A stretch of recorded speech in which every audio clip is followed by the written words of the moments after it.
Hari ini gue memutuskan untuk membuat dokumenter tentang perangkap maut. Apa sih perangkap maut itu? Jadi menurut gue nih, mencari pekerjaan yang sulit, kurangnya keahlian, serta lingkungan yang gak baik itu dapat memicu seseorang untuk melakukan dan mencari uang dengan jalan pintas. Salah satunya nih, terjebak dalam situasi bisnis gelap narkoba.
Banyak banget teman-teman remaja kita yang akhirnya tergiur untuk menjadi kurir karena iming-iming dari para bandar dengan uang yang besar. Dan parahnya lagi nih, para teman-teman kita ini sebenarnya nggak tahu menau soal bisnis narkoba ini. Dan itulah yang dimanfaatkan oleh para bandar untuk menjebak para kurir ini, dan tanpa disadari, mereka akhirnya udah masuk ke perangkap maut.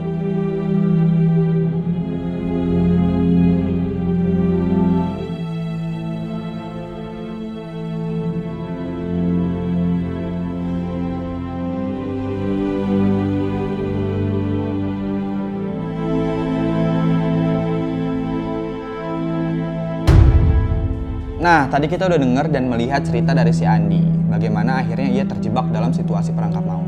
Nah, sekarang masih ada satu kurir lagi nih, yang ia itu terjebak karena lingkungannya sendiri.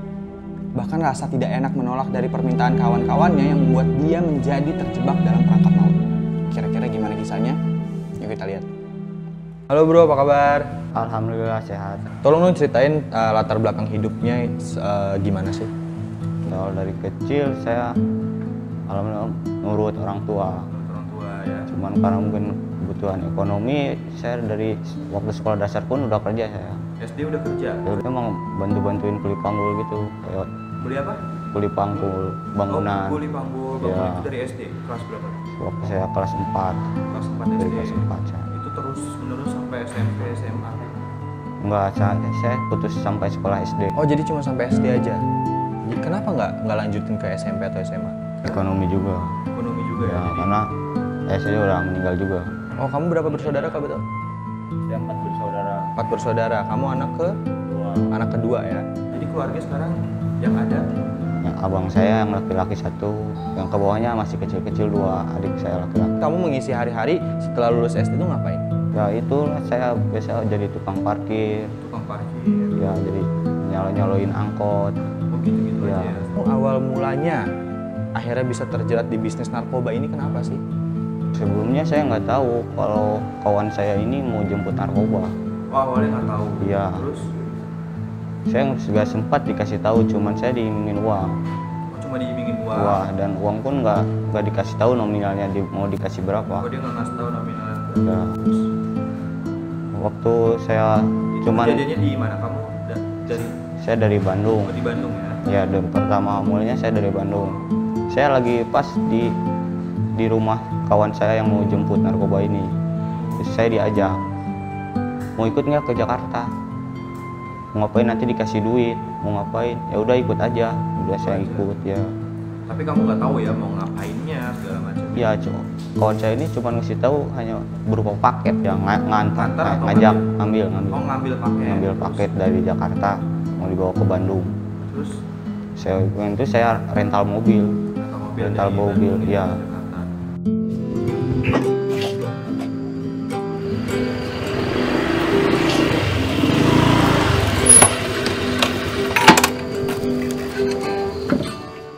Bro, kirain lu udah pulang. Males gue di rumah. Ya udah santai aja di rumah gua. Oh ya Ndrop, gua ada bisnis sama lu. Lu mau ikut nggak?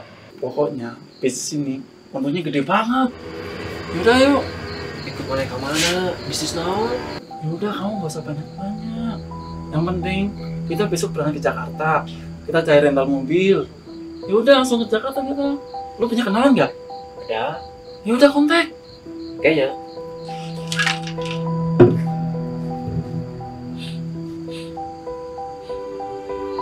Ada nih.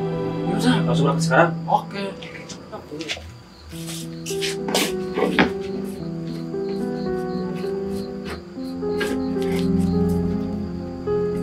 Yuk. Yuk.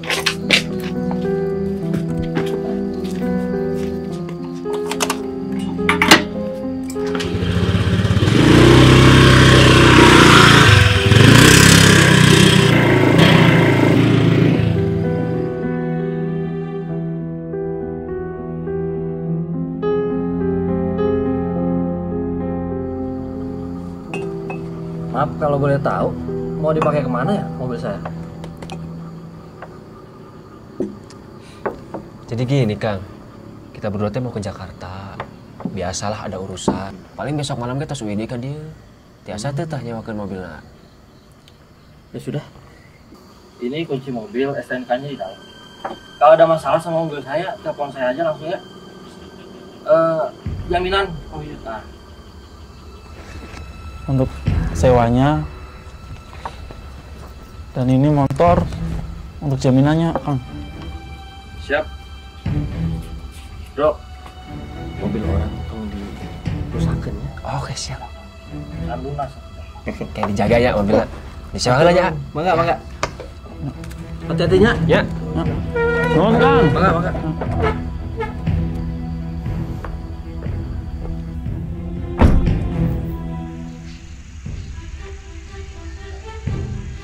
Halo Dik, gimana lu? Ini gue di mobil.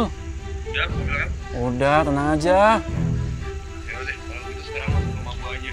Iya, oke, siap. Lu sama siapa? Ini temen gua. Ya, Ini pokoknya ada lah. ada aman nggak?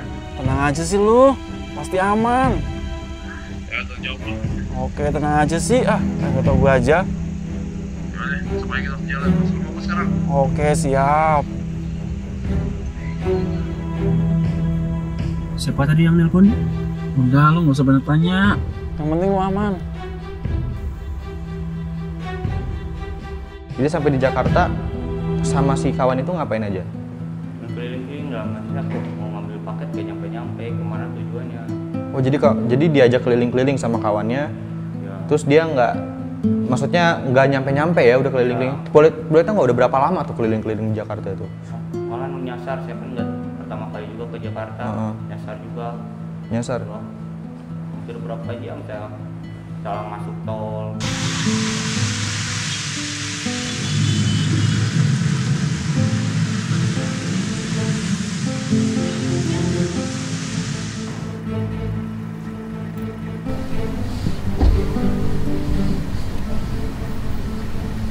Sebenarnya kita teh mau kemana sih? Perasaan tadi nyampe-nyampe. Tenang aja, sebentar lagi nyampe kok. Iya, lu tenang aja sih. Tinggal duduk manis aja lu. Lama pisan weh, perut udah lapar. Tuh kan lo pada lapar. Ya udah di depan kan ada tempat makan, kita makan aja. Oke. Ya udah.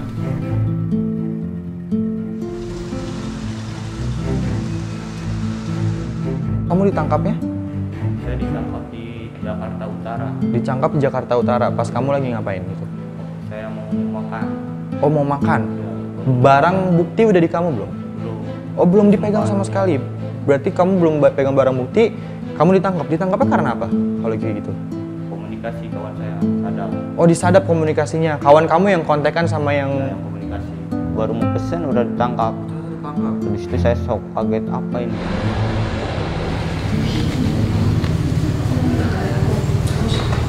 Jatuh. Tenang.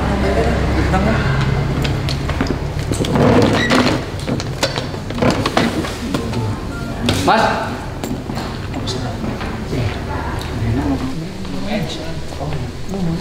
Slow. Silakan. Makasih. Sama-sama.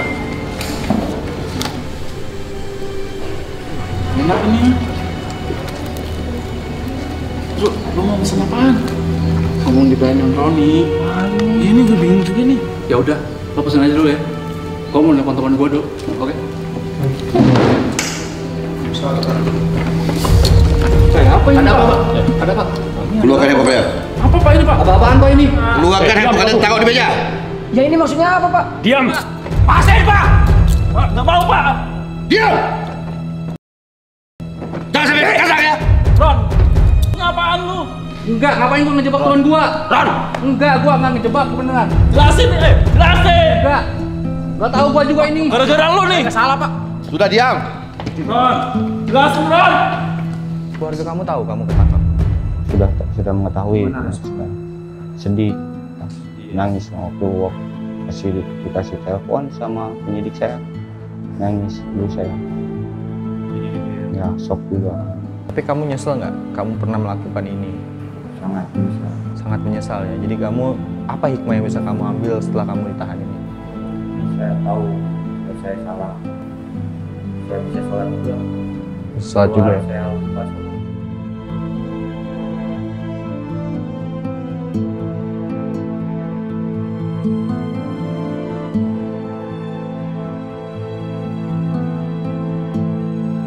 Nah, kita udah mendengar dari dua narasumber kita bagaimana ceritanya mereka bisa terjebak dalam perangkap maut.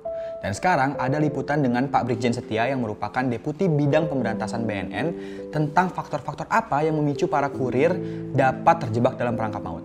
Kita lihat.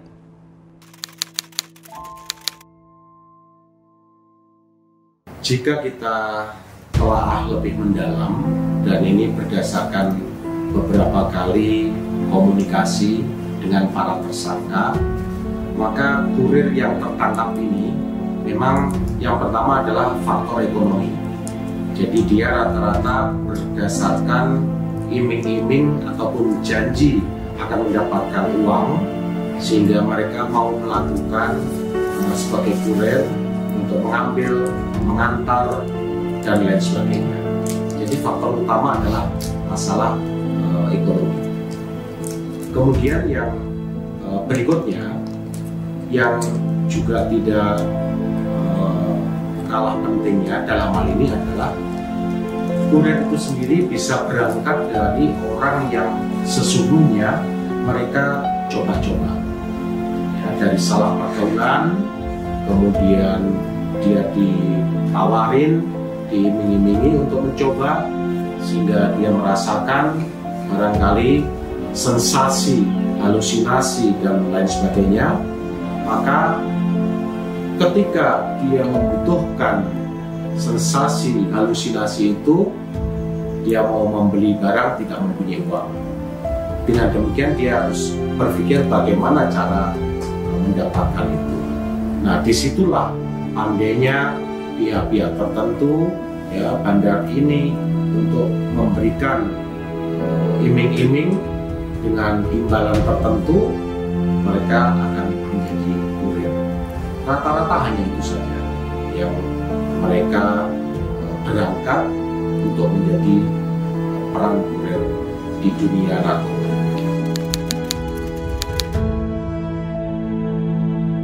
Ya, kalau hanya secara total saat ini memang belum bisa kami hitung. Tapi kalau secara nasional, ya di rata-rata memang masih lebih banyak kurirnya. Ya, berapa persentasenya memang kita harus hitung lagi. Tapi inilah, di dunia narkoba itu kan sistem mereka sekat-sekat, sel-sel.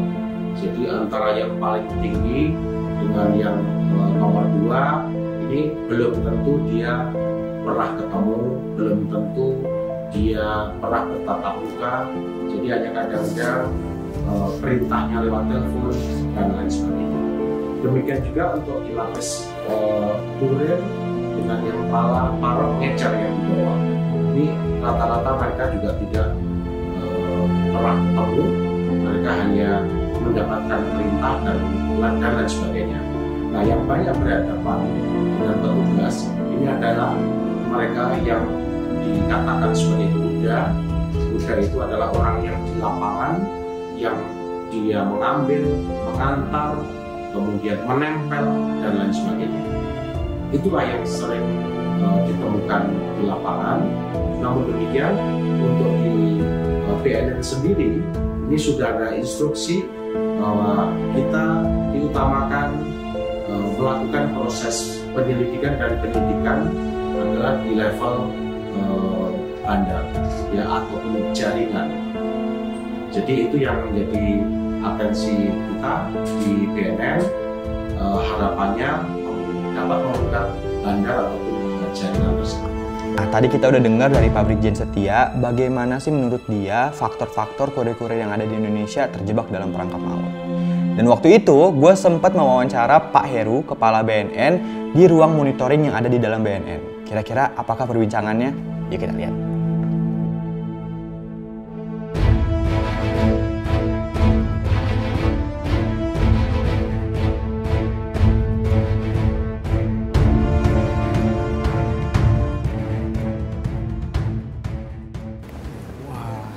Jadi ini ruangan monitoring ya Pak? Ya, ini monitoring center, ya. Jadi memang yang paling utama kita adalah bagaimana IT kita, server kita di sini kita protect.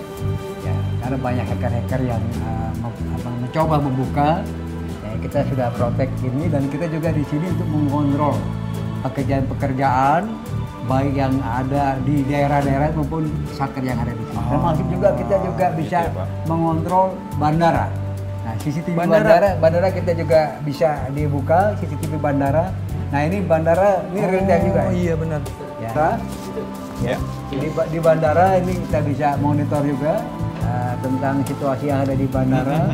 Ini real time juga. Ya, jadi kalau misalnya kita, kan kebanyakan masuknya barang ini juga melalui kargo maupun lewat banyak kurir-kurirnya gitu ya Pak? Kurir di bandara ini. Nah Pak, ngomongin soal kurir-kurir nih Pak. BNN itu juga menjerat kurir-kurirnya juga kan pasti ya. Nah, gimana sih para oknum-oknum ini nih merekrut si kurir-kurirnya? Biasanya gimana tuh Pak? Ya ini banyak ya. Ini kurir. Dan memang kemarin tadi malam juga saya bicara dengan Depida. Depida itu BNN-nya Peru. Oh oke. Nah, di sana kita bicara dengan dubes kita yang ada di sana juga, yang ada di Lima, dan dubes Peru yang ada di Jakarta. Itu kurir yang dari orang Peru yang ketangkap di Bali itu 2 orang. 2 orang? Ya, tapi kurir kita yang ditangkap di sana ada 7 orang. Nah ini juga menjadi perhatian kita, bukannya hanya di Peru, tapi juga di beberapa negara, di Jepang. Jepang tahun lalu ada 9 orang. Di Filipina. Nah ini juga kurir-kurir ini mereka direkrut. Direkrut, ini terutama yang terkait dengan bukan hanya metafetamin tapi juga kokain, heroin. Nah ini mungkin dia tahu 5 tahun 10 tahun yang lalu kita banyak orang-orang hitam yang masuk Putau. Nah sekarang mereka sudah jauh berkurang. Nah alhamdulillah. Tapi mereka bergeser ke Malaysia. Oh gitu. Nah, geser sedikit ya. Nah, mereka ini tetap merekrut terutama perempuan-perempuan Indonesia untuk direkrut dan dijadikan kurir. Nah ini mereka datang ke Malaysia, lalu kirim barang ke Jepang, ke Filipina, lalu juga ada yang ke ke Peru, lalu juga ada yang beberapa negara di Amerika Latin. Ya, ini ya yang menjadi kendala kita bagaimana. Jadi kesempatan ini ya Deja yang saya mengharapkan benar untuk terutama ya yang pengaruh supaya mau jadi kurir, mereka juga antisipasi karena yang rugi dia sendiri. Iya betul, tangkap mereka juga ya Pak. Ya kayak kemarin kita dengan Devida juga diskusinya juga agak sedikit alot gitu, warga negara kita ada 7 orang. Iya benar. Bagaimana benar. Nah ini ya kita untuk bagaimana bisa minimal mengeringankan. Iya betul. Nah dalam kurun waktu setahun ini Pak, berapa kurir yang sudah tertangkap sama kita? Oke, kalau yang tertangkap, ini kurir maksudnya yang tertangkap mau barang ke Indonesia. Iya, betul. Yang mau ke Indonesia. Kurang ada 32 jaringan yang kita buka, 32 jaringan. Kalau orangnya lebih kurang 900 orang. orang ini yang bisa masuknya lewat bandara. Kayak hari Minggu kemarin lewat bandara. Tapi juga banyak yang lewat laut. Lewat itu sekarang udah mulai banyak lewat laut ya. Perahu-perahu nelayan itu yang banyak. Ya kayak kemarin hari Minggu kita dapat di Bandara Soekarno-Hatta dimasukkan lewat sepatu. Oke. Lalu kemarin kita dapat di nyebrang dari Malaysia naik speed itu lebih kurang 30.000 ekstasi. 30.000 ekstasi. Nah, kita cara kita kembangkan. Ini yang kita lakukan terus untuk pemberantasannya ya. Pemberantasannya betul. Jadi strategi kita di sini tempat kita monitoring kegiatan-kegiatan baik pemberantasan maupun juga kegiatan yang ada dilakukan di satker yang ada di BNN. Ya itu mungkin juga di sini bisa Deja bisa melihat ya. Kita bisa melihat tadi Inafis, coba kita buka Inafis.